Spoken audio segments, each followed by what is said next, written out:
ओम शांति। आज है 1 जनवरी 2026 और सभी भाई बहनों को नए साल की बहुत बहुत हार्दिक शुभकामनाएं। आने वाला नया साल आपके लिए नई खुशियां ले आए। जीवन में सदा उमंग उत्साह के पंख के आधार से उड़ते रहो और सफलता की मंजिल को प्राप्त करते रहो। साथ ही आने वाले साल में आपने अपने लिए जो संकल्प लिए हैं उन संकल्पों को पूरा करने के लिए इतनी बाबा की शक्ति आपको मिले। साथ ही साथ आपका ये साल स्वस्थ, मस्त और व्यस्त रहो, इसी शुभकामना के साथ बहुत बहुत बधाइयां। आज के बाबा के मधुर महावाक्य भी हम सब बच्चों को जैसे नए संकल्प के लिए प्रेरित करते हैं। बाबा कहते हैं तुम जब आते हो बाबा के पास तो रिफ्रेश होने के लिए आते हैं और इसीलिए सदा बाप को और वर्षे को याद करते हुए रिफ्रेश रहो। दूसरा बाबा ने कहा तुम बच्चे समझदार हो और समझदार बच्चे को हमेशा जब समझदारी से काम करते हैं और पुरुषार्थ करते हैं तो उसकी खुशी भी रहती है। वो पारस बुद्धि कहलाए जाते हैं और रूहानी सेवा में बिजी रहते हैं। हर एक को बाबा का परिचय अवश्य देंगे। तो सुनते हैं आज के बाबा के अनमोल मधुर महावाक्य। ओम शांति। मीठे बच्चे तुम बाप के पास आए हो रिफ्रेश होने। बाप और वर्षे को याद करो तो सदा रिफ्रेश रहेंगे। आज की मुरली से प्रश्न है, समझदार बच्चों की मुख्य निशानी क्या होगी? उत्तर, जो समझदार है उन्हें अपार खुशी होगी। अगर खुशी नहीं तो बुद्धू है, अगर खुशी नहीं तो बाबा के बुद्धू है।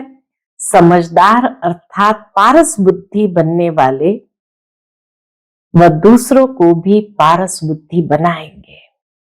समझदार अर्थात खुद भी पारस बुद्धि बनने वाले और दूसरों को भी पारस बुद्धि बनाएंगे। रूहानी सर्विस में बिजी रहेंगे। बाप का परिचय देने बिगर रह नहीं सकेंगे। ओम शांति।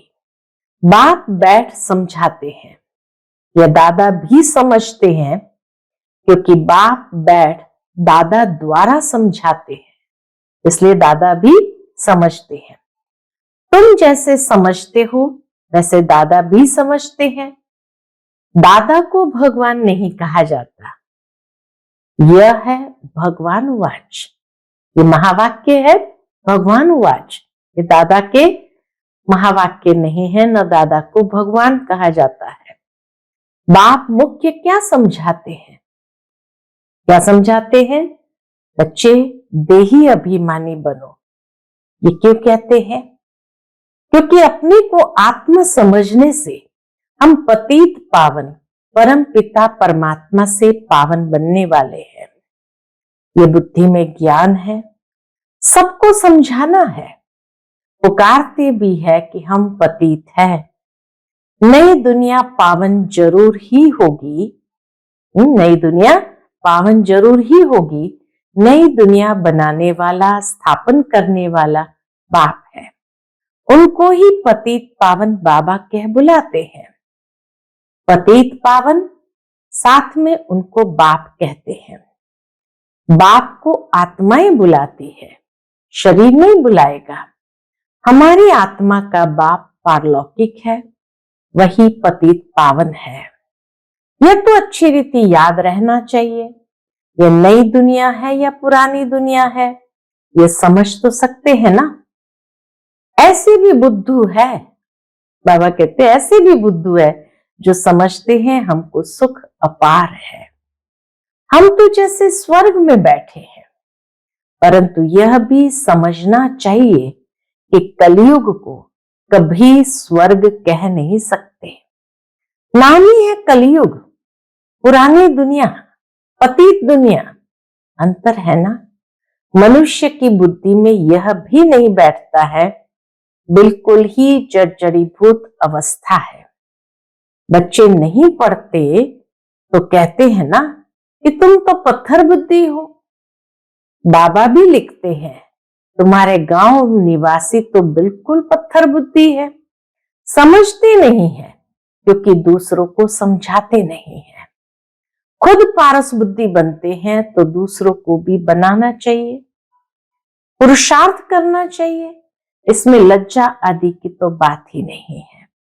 परंतु मनुष्य की बुद्धि में आधा कल्प उल्टे अक्षर पड़े हैं, वो भूलते नहीं है। कैसे भुलाए? भुलवाने की ताकत भी तो एक बाप के पास ही है। बाप ही भुलवा सकते हैं, बाकी तो कोई भुलवा नहीं सकते। बाप बिगर ये ज्ञान तो कोई दे नहीं सकते। वो यह सब अज्ञानी ठहरे, उनका ज्ञान फिर कहां से आया? जब तक ज्ञान सागर बाप आकर न सुनाए, तमो प्रधान माना ही अज्ञानी दुनिया, सतो प्रधान माना दैवी दुनिया। फर्क तो है ना। देवी देवताएं ही पुनर्जन्म लेते हैं, समय भी फिरता रहता है, बुद्धि भी कमजोर होती जाती है। बुद्धि का योग लगाने से जो ताकत मिले वह फिर खलास हो जाती है। कलयुग आते आते वो ताकत भी खलास हो जाती है। अभी तुमको बाप समझाते हैं तो तुम कितने रिफ्रेश होते हो। तुम रिफ्रेश थे और विश्राम में थे। बाप भी लिखते हैं ना, बच्चों आकर रिफ्रेश भी हो जाओ और विश्राम भी पाओ। बाबा लिखते थे बच्चे मधुबन आकर रिफ्रेश भी हो जाओ, विश्राम भी पाओ। रिफ्रेश होने बाद तुम सतयुग में विश्रामपुरी में जाते हो, वहां तुमको बहुत विश्राम मिलता है। वहां सुख शांति संपत्ति आदि सब कुछ तुमको मिलता है। तो बाबा के पास आते हैं रिफ्रेश होने, विश्राम पाने। रिफ्रेश भी शिव बाबा करते हैं। रिफ्रेश भी कौन कर रहा है? शिव बाबा करते हैं। विश्राम भी बाबा के पास लेते हो। विश्राम माना शांति। थक कर विश्रामी होते हैं ना, कोई कहां जाते हैं विश्राम पाने, उसमें तो रिफ्रेशमेंट की बात ही नहीं है। कहीं कहीं जाते घूमने बाबा के वास्तव में उसमें रिफ्रेशमेंट की बात ही नहीं है। यहां तुमको बाप रोज समझाते हैं तो तुम यहां आकर रिफ्रेश होते हो। याद करने से तुम तमो प्रधान से सतो प्रधान बनते हो। सतो प्रधान बनने के लिए ही तुम यहां आते हो। उसके लिए क्या पुरुषार्थ है? सतो प्रधान बनने के लिए तुम यहां आते हो, तो उसके लिए क्या पुरुषार्थ है? मीठे मीठे बच्चे बाप को याद करो। सतो प्रधान बनने के लिए बाप को याद करो। बाप ने सारी शिक्षा तो दी है ना, ये सृष्टि चक्र कैसे फिरता है, तुमको विश्राम कैसे मिलता है, और कोई भी ये बातें नहीं जानते, तो उन्हों को भी समझाना चाहिए ताकि वह भी तुम जैसे रिफ्रेश हो जाए। अपना फर्ज ही यह है सबको पैगाम देना, अविनाशी रिफ्रेश होना, अविनाशी विश्राम पाना है। सबको यह पैगाम दो, यही याद दिलाना है कि बाप को और वर्षी को याद करो। है तो बहुत सहज बात। बेहद का बाप स्वर्ग रचते हैं, स्वर्ग का ही वर्षा देते हैं। अभी तुम हो संगम युग पर। माया के श्राप और बाप के वर्षे को तुम जानते हो। जब माया रावण का श्राप मिलता है तो पवित्रता भी खत्म, सुख शांति भी खत्म, तो धन भी खत्म हो जाता है। कैसे धीरे धीरे खत्म होता है वह भी बाप ने समझाया है। कितने जन्म लगते हैं। दुखधाम में कोई विश्राम थोड़ी होता है, सुखधाम में विश्राम ही विश्राम है। मनुष्य को भक्ति कितना थकाती है। जन्म जन्मांतर भक्ति थका देती है, कंगाल कर देती है। यह भी अब तुमको बाप समझाते हैं। नए नए आते हैं तो कितना समझाया जाता है। हर एक बात पर मनुष्य बहुत सोच करते हैं, कहते हैं कहाँ जादू ना हो। अरे तुम कहते हो जादूगर, भगवान को कहते हो जादूगर, तो मैं भी कहता हूं जादूगर हूं, परंतु जादू कोई वह नहीं जो भेड़ बकरी आदि बना देंगे। जानवर तो नहीं है ना, ये बुद्धि से समझा जाता है। गायन भी है सौर मंडल के साज से। इस समय मनुष्य जैसे रीढ़ मिसल है। ये बातें यहाँ के लिए है, सतयुग में नहीं गाते। सुरमंडल के साज को क्या समझे, तो बाबा कहे सतयुग में नहीं गाते, इस समय का ही गायन है। चंडिका का कितना मेला लगता है। पूछो वह कौन थी, कहेंगे देवी। अब ऐसा नाम तो वहां होता ही नहीं, चंडिका। सतयुग में ऐसा नाम होता ही नहीं। सतयुग में तो सदैव शुभ नाम होते हैं। श्री रामचंद्र, श्री कृष्ण, श्री कहा जाता है श्रेष्ठ को। सतयुगी संप्रदाय को श्रेष्ठ कहा जाता है। कलयुगी विशेष संप्रदाय को श्रेष्ठ कैसे कहेंगे। श्री माना श्रेष्ठ। अभी के मनुष्य तो श्रेष्ठ है नहीं। गायन भी है मनुष्य से देवता किए करत न लागी वार। फिर देवता से मनुष्य बनते हैं, क्योंकि 5 विकारों में जाते हैं। रावण राज्य में सब मनुष्य ही मनुष्य है, वहां है देवता है। उनको डीटी वर्ल्ड, इसको ह्यूमन वर्ल्ड कहा जाता है। कलयुग को ह्यूमन वर्ल्ड, सतयुग को डीटी वर्ल्ड। डीटी वर्ल्ड को दिन कहा जाता है, ह्यूमन वर्ल्ड को रात कहा जाता है। दिन सोजरे को कहा जाता है, रात अज्ञान अंधियारे को कहा जाता है। इस फर्क को तुम जानते हो, तुम समझते हो। हम पहले कुछ भी नहीं जानते थे, अभी सब बातें बुद्धि में है। ऋषि मुनियों से पूछते हैं, रचता और रचना के आदि मध्य अंत को जानते हो, तो वह भी नेति नेति कर गए। हम नहीं जानते, अभी तुम समझते हो। हम भी पहले नास्तिक थे, बेहद के बाप को नहीं जानते थे। वह है असल अविनाशी बाबा, आत्माओं का बाबा। तुम बच्चे जानते हो, हम उस बेहद के बाप के बने हैं जो कभी जलते नहीं है। यहां तो सब जलते हैं, रावण को भी जलाते हैं, शरीर है ना, फिर भी आत्मा को कभी कोई जला नहीं सकते। तो बच्चों को बाप ये गुप्त ज्ञान सुनाते हैं, जो बाप के पास ही है। ये आत्मा में गुप्त ज्ञान है, आत्मा भी गुप्त है। आत्मा इस मुख द्वारा बोलती है। इसीलिए बाप कहते हैं, बच्चे देह अभिमानी मत बनो, आत्म अभिमानी बनो, नहीं तो जैसे उल्टे बन जाते हो, अपने को आत्मा भूल जाते हो। ड्रामा के राज को भी अच्छी रीति समझना है। ड्रामा में जो नूंद है वह हूबहू रिपीट होता है, ये किसको पता नहीं है। ड्रामा अनुसार सेकंड बाय सेकंड कैसे चलता है, यह भी नॉलेज बुद्धि में है कि कैसे सेकंड बाय सेकंड ये ड्रामा चलता रहता है।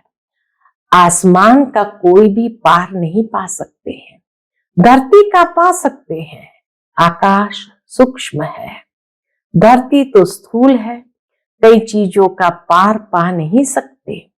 जबकि कहते भी है, आकाश ही आकाश, पाताल ही पाताल। शास्त्र में सुना है ना, तो ऊपर में भी जाकर देखते हैं, वहां भी दुनिया बसाने की कोशिश करते हैं। दुनिया बसाई तो बहुत है ना। भारत में सिर्फ एक ही देवी देवता धर्म था और खंड आदि नहीं था, फिर कितना बसाया है तुम विचार करो। भारत के भी कितने थोड़े टुकड़े में देवताएं रहते थे। भारत के भी कितने थोड़े टुकड़े में देवताएं होते हैं। जमुना का कंठा होता है, दहली परिस्तान थी।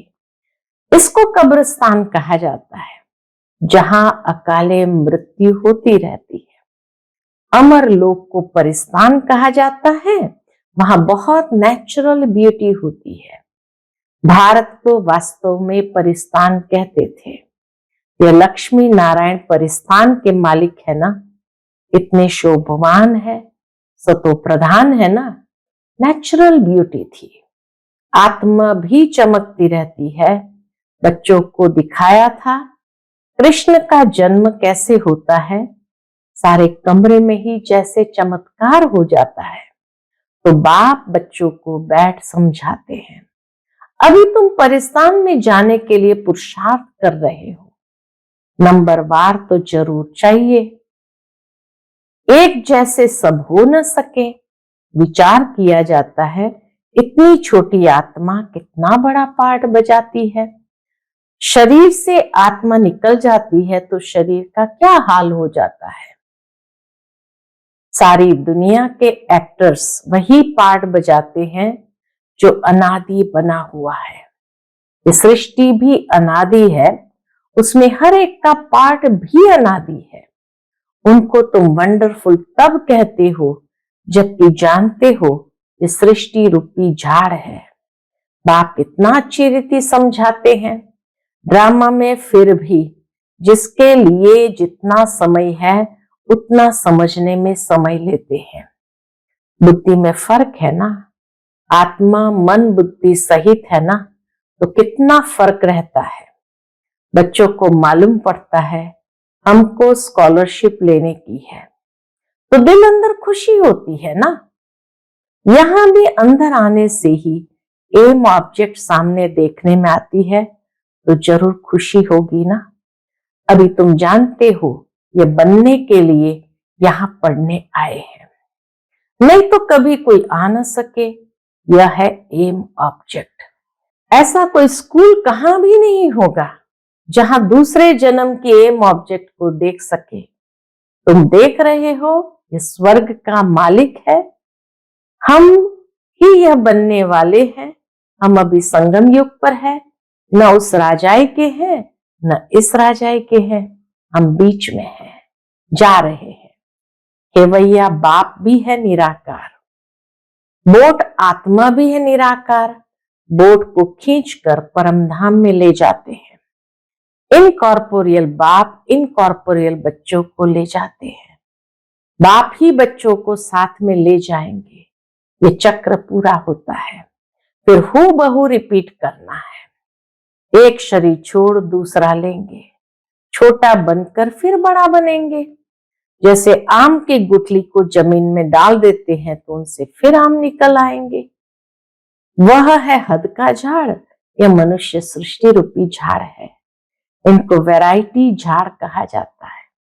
सतयुग से लेकर कलयुग तक सब पार्ट बजाते रहते हैं। अविनाशी आत्मा 84 के चक्र का पार्ट बजाती है। लक्ष्मी नारायण थे जो अब नहीं है, चक्कर लगाए अब फिर यह बनते हैं। कहेंगे पहले ये लक्ष्मी नारायण थे, फिर उन्हों का यह है लास्ट जन्म ब्रह्मा सरस्वती। लक्ष्मी नारायण का ही ये लास्ट जन्म ब्रह्मा सरस्वती। अभी सबको वापस जरूर जाना है। स्वर्ग में तो इतने आदमी थे नहीं, न इस्लामी न बौद्धी, कोई भी धर्म वाले एक्टर्स नहीं थे। एक ही सनातन देवी देवता धर्म के थे। कोई भी धर्म वाले एक्टर्स नहीं थे सिवाय देवी देवताओं के। ये समझ भी कोई में नहीं है। जो बाबा इतना सुंदर समझ दे रहे हैं नई दुनिया की, वह भी कोई में है नहीं। समझदार को टाइटल मिलना चाहिए ना। जितना जो पढ़ता है नंबरवार पुरुषार्थ से पद पाता है। तो तुम बच्चों को यहां आने से ही यह एम ऑब्जेक्ट देख खुशी होनी चाहिए। खुशी का तो पारावार नहीं। पाठशाला व स्कूल हो तो ऐसा, बाबा कहे पाठशाला व स्कूल हो तो ऐसा। है कितनी गुप्त, परंतु जबरदस्त पाठशाला है। जितनी बड़ी पढ़ाई उतना बड़ा कॉलेज, वहां सब फैसिलिटीज मिलती है। आत्मा को पढ़ना है, फिर चाहे सोने के तख्त पर चाहे लकड़ी के तख्त पर चढ़े। बच्चों को कितनी खुशी होनी चाहिए। क्यों? क्योंकि शिव भगवान वाच है ना, पहले नंबर में है ये विश्व का प्रिंस। बच्चों को अब पता पड़ा है, कल्प कल्प बाप ही आकर अपना परिचय देते हैं। मैं इनमें प्रवेश कर तुम बच्चों को पढ़ा रहा हूं। देवताओं में ये ज्ञान थोड़ी होगा, ज्ञान से देवता बन गए, फिर पढ़ाई की दरकार नहीं। इसमें बड़ी विशाल बुद्धि चाहिए समझने की। बाबा कहे इस ज्ञान को समझने की बड़ी विशाल बुद्धि चाहिए। अच्छा, मीठे मीठे सिकिल दे बच्चों प्रति माता पिता बाप दादा का याद प्यार और गुड मॉर्निंग। रूहानी बाप की रूहानी बच्चों को नमस्ते।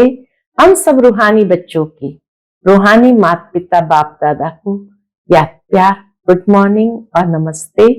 नमस्ते, शुक्रिया बाबा, शुक्रिया। आज की मुरली से धारणा के लिए मुख्य सार है।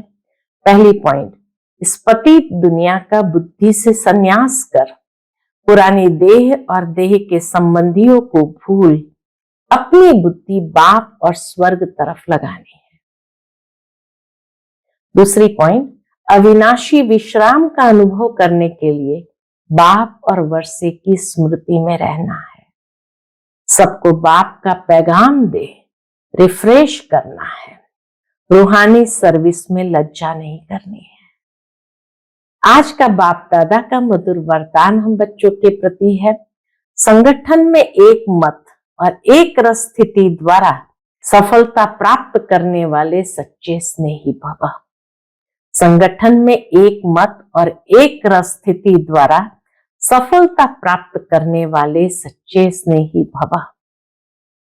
संगठन में एक ने कहा, दूसरे ने माना, यह है सच्चे स्नेह का रिस्पॉन्ड। ऐसे स्नेही बच्चों का एग्जाम्पल देख और भी संपर्क में आने के लिए हिम्मत रखते हैं। संगठन भी सेवा का साधन बन जाता है। जहां माया देखती है कितनी यूनिटी अच्छी है, घेराव है, तो वहां आने की हिम्मत नहीं रखती। एक मत और एक रस स्थिति के संस्कार ही सतयुग में एक राज्य की स्थापना करते हैं। आज का स्लोगन है, कर्म और योग का बैलेंस रखने वाले ही सफल योगी है। कर्म और योग का बैलेंस रखने वाले ही सफल योगी है। संगम योगी सर्व तीव्र पुरुषार्थी भाई बहनों को नए युग के साथ नए वर्ष की बहुत बहुत शुभ बधाइयां। नए वर्ष का यह 1 जनवरी मास मीठे साकार बाबा की स्मृतियों का मास है। हम सभी बाबा के बच्चे अव्यक्त वतन की सूक्ष्म लीलाओं का अनुभव करने तथा स्वयं को ब्रह्मा बाप समान संपन्न व संपूर्ण बनाने के लिए पूरा ही मास अपने बंधन मुक्त जीवन मुक्त स्थिति बनाने के लिए मन और मुख का मौन रखे। बुद्धि बल से अव्यक्त वतन की सैर करे। इस लक्ष्य से इस मास के अव्यक्त इशारे भेज रहे हैं। आज का अव्यक्त इशारा इस मास के लिए है। इस अव्यक्त मास में बंधन मुक्त रह जीवन मुक्त स्थिति का अनुभव करो। उसके अंतर्गत बाप दादा चाहते हैं मेरा एक एक बच्चा मुक्ति जीवन मुक्ति के वर्षे के अधिकारी बने। अभी के अभ्यास की सतयुग में नेचुरल लाइफ होगी। अभी के अभ्यास की सतयुग में नेचुरल लाइफ होगी, लेकिन वर्षे का अधिकार अभी संगम पर है। इसलिए अगर कोई भी बंधन खींचता है तो कारण सोचो और निवारण करो। अच्छा, ओम शांति।